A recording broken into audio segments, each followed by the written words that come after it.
Alam po ninyo, mahalagang simbolo ng isang bansa ang sarili nitong watawat. Sinasalamin nito ang mayamang kultura at kasaysayan ng lahing kinakatawan ng bandila. Isa po ang Pilipinas sa may makulay na kasaysayan ng bandila at kung paano ito nabuo, narito ang reporte Benj Bondok.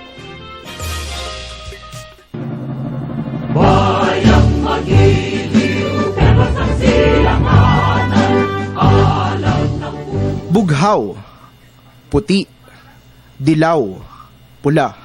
Ito ang mga kulay ng ating lahing Malaya at pinagpala. Mga katangiang sinasalamin ng ating bandila. Dahil ang nakaraan, kasalukuyan at maging ang kinabukasan ng ating bayan, nakaukit sa simbolong ito na pangan ng ating mga bayaning sariling buhay ang ipinunla. Kaya naman upang mapagyaman ang ating isipan at pagkamakabayan, may ilang impormasyon at kwento ukol sa ating bandila na mahalagang malaman ng madla.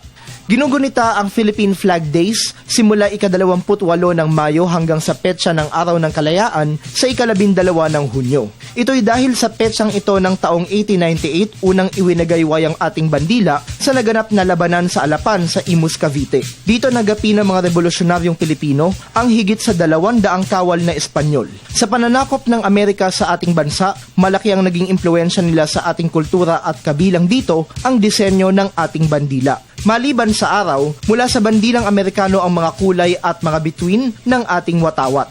Ginawa ito ng mga nagdisenyo nito bilang pagkilala sa anilay pagsalba ng Amerika sa Pilipinas mula sa kamay ng Espanya.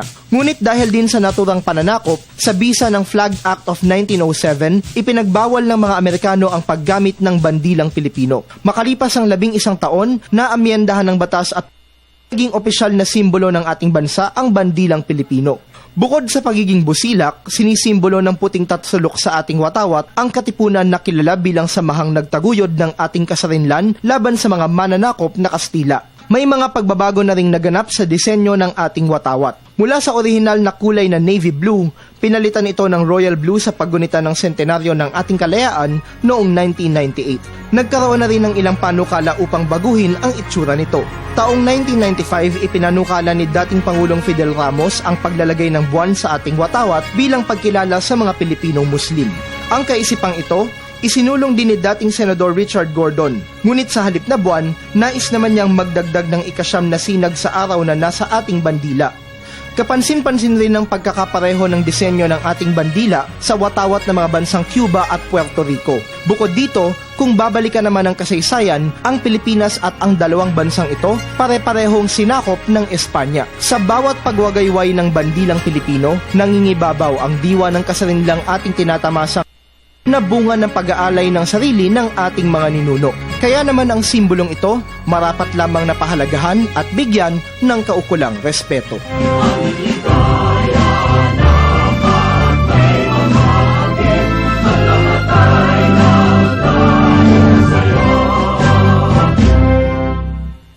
Para sa Telebisyon ng Bayan, Benj Bondok.